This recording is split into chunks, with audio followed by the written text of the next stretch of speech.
সময়ৰ লগে লগে যদিওবা আমি আধুনিক হৈ গৈ আছোঁ, কিন্তু কিছুমান পুৰণি লোকবিশ্বাসক আজিও আমি মানি আহিছোঁ। তেনে এক অগাধ বিশ্বাসক এইসকল গাঁওবাসীয়ে 100 বছৰৰ পৰা মানি আহিছে।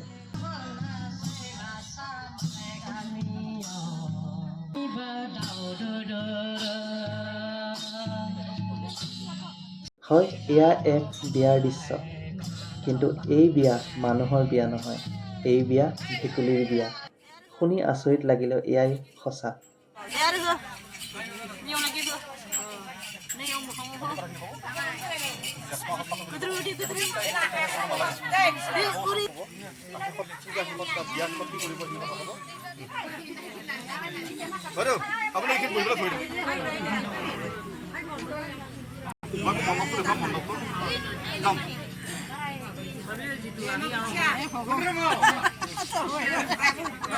পৰম্পৰাগত ৰীতি-নীতি নিয়মৰে উলহ মালৰে নাচি মাগি এইসকল লোকে পালন কৰিছে এই বিয়াখন।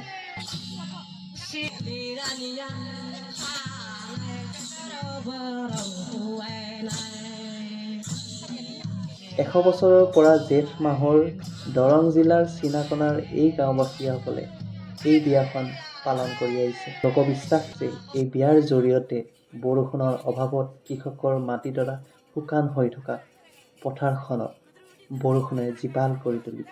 সেই কামনাৰে স্থানীয় গাঁওবাসীয়ে 100 বছৰৰ পৰা পৰম্পৰাগতভাৱে ৰীতি-নীতি নিয়মৰে এই বিয়াখন উলহ মালহেৰে পালন কৰি আহিছে।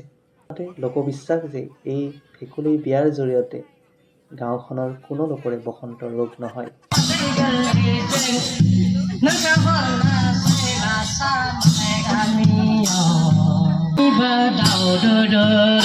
আনহাতে দম্পতীয়ে যি নিঃসন্তান তেওঁলোকে এই বিয়াখনত শৰাই আগবঢ়ালে সন্তান লাভ কৰে। এয়াই হয়তো মানুহৰ লোকবিশ্বাস, মানুহৰ বিশ্বাস যে বিজ্ঞানৰ যুগত বিজ্ঞানে বৰষুণ কেনেকৈ আহে তাক যদিওবা বুজাইছে, তথাপি কিন্তু এইসকল দৰং জিলাৰ চিনাকনাৰ গাঁওবাসীয়ে আজিও বিশ্বাস কৰে যে এই বিয়াখনৰ জৰিয়তেহে বৰষুণ জাক আহিছে।